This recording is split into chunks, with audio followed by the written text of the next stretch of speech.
అందరికీ నమస్కారం.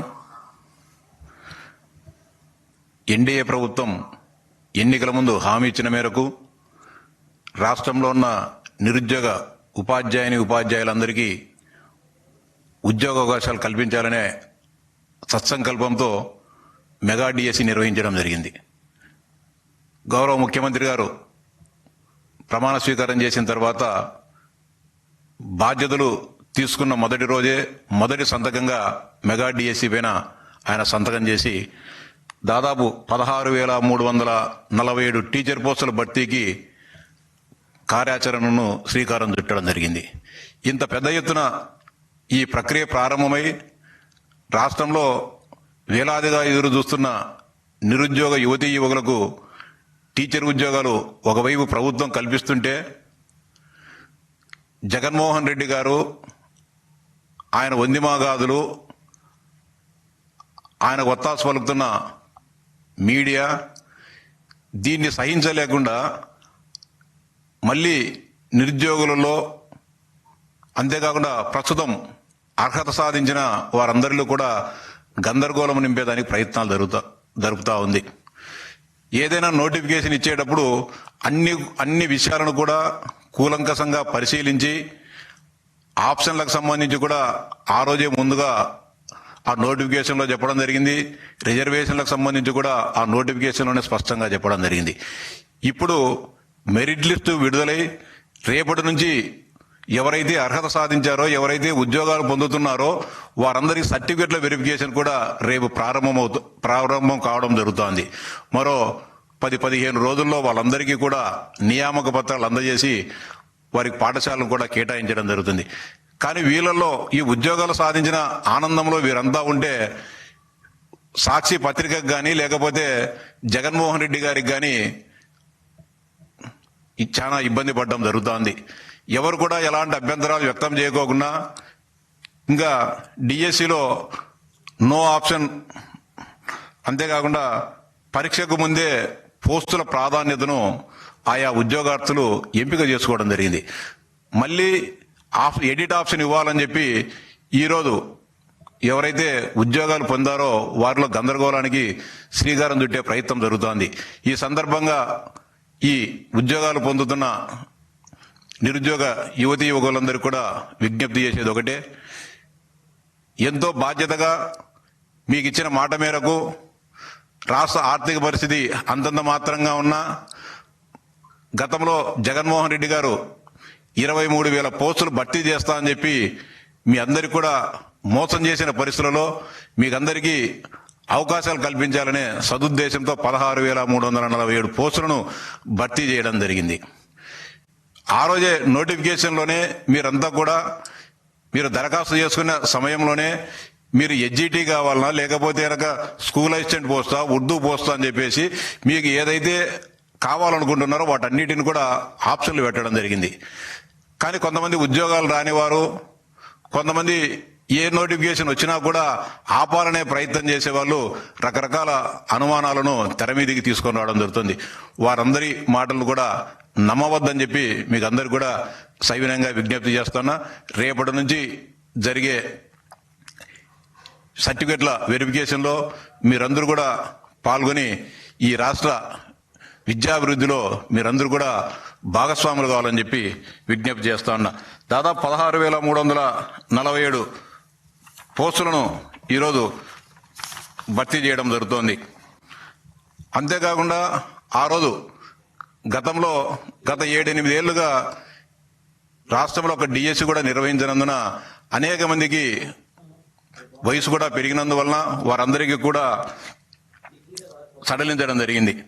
గరిష్ట వయో పరిమితి ఆ రోజు జూలై 1వ తేదీ నాటికి జనరల్ గా ఉండే వాళ్ళకైతే 44 ఏళ్లు, ఎస్సీ ఎస్టీ బీసీ ఈడబ్ల్యూఎస్ అభ్యర్థులకు గరిష్ట వయో పరిమితి 49 ఏళ్లు, దివ్యాంగ అభ్యర్థులకు 54 ఏళ్లుగా నిర్ణయించి డిఎస్సి నిర్వహించి అనేక మందికి జీవితాల్లో వెలుగులు నింపిన ఘనత గౌరవ ముఖ్యమంత్రి చంద్రబాబు నాయుడు గారిది, విద్యాశాఖ మంత్రి లోకేష్ బాబు గారిదని చెప్పి సగౌరవంగా చెప్తా ఉన్నా. అంతేకాకుండా జగన్మోహన్ రెడ్డి గారు 4 సంవత్సరాల 9 నెలలు కుంభకర్ణ నిద్రపోయి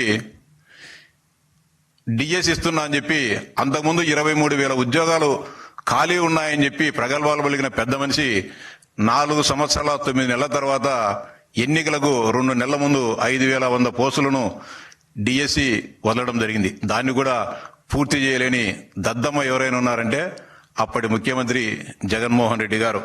అలాగే 14-19 మధ్య 2 మెగా డిఎస్సీలు నిర్వహించి 18,000 ఉపాధ్యాయ పోస్టులను భర్తీ చేసిన ఘనత ఎవరిదైనా ఉన్నదంటే అది ఒక్క చంద్రబాబు నాయుడు గారిదని చెప్పే విషయాన్ని మీకు తెలియజేస్తున్నా. అంతేకాకుండా కూటమి ఏర్పడిన తర్వాత సమగ్ర శిక్షలో దాదాపు 720 నాన్ టీచింగ్ పోస్టులను ఇటీవలనే భర్తీ చేయడం జరిగింది. అంతేకాకుండా గిరిజన ప్రాంతాల్లో 90 మంది ఎస్టీ యువతకు కొత్తగా ఉపాధ్యాయులను కూడా నియమించడం జరిగింది. అంతేకాకుండా 700 కోయభారతి టీచర్ పోస్టులను కూడా భర్తీ చేయడం జరిగింది. గెస్ట్ ఫ్యాకల్టీలుగా జూనియర్ కళాశాలలో పనిచేస్తున్న 700 మంది సిబ్బందికి వారందరికీ కూడా సేవలను పునరుద్ధరించడం జరిగింది. కేవలం 10,000 రూపాయల అరకొర జీతంతో పనిచేస్తున్న వారందరికీ కూడా 27,000 రూపాయల వేతనాన్ని కూడా పెంచి వారందరికీ కూడా ఆర్థికంగా అండగా నిలిచింది ఎన్డీఏ ప్రభుత్వం. అలాగే టీచర్లపై పని ఒత్తిడి తగ్గించాలనే ఒక ఆలోచనతో గతంలో ఏదైతే గత 5 సంవత్సరాలలో వైకాపా ప్రభుత్వంలో అనేక రకాలైన అవమానాలకు ఇబ్బందులు పడ్డ టీచర్ల సమస్యలన్నింటి కూడా పరిష్కరించేదానికి వారి కేవలం పాఠ్యాంశాలపైనే దృష్టి పెట్టే విధంగా చేసేదానికి అనేక రకాలైన చర్యలను తీసుకోవడం జరుగుతూ ఉంది. అంతేకాకుండా అనేక రకాలైన యాప్స్తో ఇబ్బంది పడ్డ టీచర్లందరికీ కేవలం ఈరోజు ఒకే ఒక యాప్ను పెట్టడం జరిగింది. అనేక రకాలైన విశ్వవిద్యాలయాల్లో సంస్కరణలకు కానీ అంతేగాని డిగ్రీ ఇంజనీరింగ్ కళాశాలలో కూడా సంస్కరణలు తేవడానికి గౌరవ నారా లోకేష్ గారు చిత్తశుద్ధితో పనిచేయడం జరుగుతోంది. ఒకవైపు ప్రభుత్వ పాఠశాలలను స్ట్రెంథెన్ చేయడము, అదేవిధంగా పాఠశాలలో పనిచేసే ఉపాధ్యాయులకు మెరుగైన సౌకర్యాలు కల్పించేదానికి ఒకవైపు కృషి చేస్తూనే ప్రైవేటు విద్యా సంస్థల్లో కూడా వారు ఎదుర్కొంటున్న సమస్యల పరిష్కారానికి గౌరవ విద్యాశాఖ మంత్రి గారు అనేక రకాలైన చర్యలు తీసుకోవడం జరుగుతూ ఉంది. గతంలో ఎప్పుడూ లేని విధంగా ప్రైవేటు విద్యా సంస్థల్లో యాజమాన్యాలు ఎదుర్కొంటున్న అనేక రకాలైన సమస్యలు పరిష్కరించేదానికి విద్యాశాఖ మంత్రి గారు గంటల తరబడి ఆయా సంఘాల యూనియన్ల అందరితో కూడా మాట్లాడి వాటి పరిష్కారానికి కృషి చేయడం జరిగింది. ఇవన్నీ కూడా ఇంత బ్రహ్మాండంగా విద్యా వ్యవస్థలో భారతదేశంలోనే ఆంధ్రప్రదేశ్ను అగ్రగామిగా నిలిచేదానికి లోకేష్ గారు ప్రయత్నం చేస్తూ ఉంటే మరోవైపు వైకాపా నాయకులు ఆ పత్రికలు విద్యా వ్యవస్థ రాష్ట్రంలో భ్రష్టు పట్టిపోతోందని, ఎక్కడ కూడా ఈ పాఠశాలలు మూతబడిపోతున్నాయని చెప్పి రకరకాలుగా అవాకులు చెవాకులు పేలడం జరుగుతూ ఉంది. వాళ్ళందరికీ కూడా ఈ సందర్భంగా సవాల్ చేస్తున్నా, గతంలో 2019-24 మధ్య కాలంలో విద్యా వ్యవస్థ బాగుందా, ఈ 15 నెలల పరిపాలనలో విద్యా వ్యవస్థ గాడిలో పడిందా అనే విషయాన్ని కూడా తేల్చుకునేదానికి ఎక్కడికైనా రమ్మని చెప్పి నేను సవాల్ చేస్తా ఉన్నా.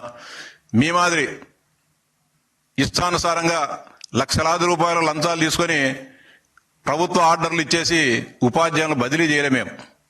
ఈరోజు విద్యాశాఖ మంత్రి గారు ట్రాన్స్ఫర్ యాక్ట్ అని చెప్పి చట్టం తీసుకొని వచ్చి పారదర్శకంగా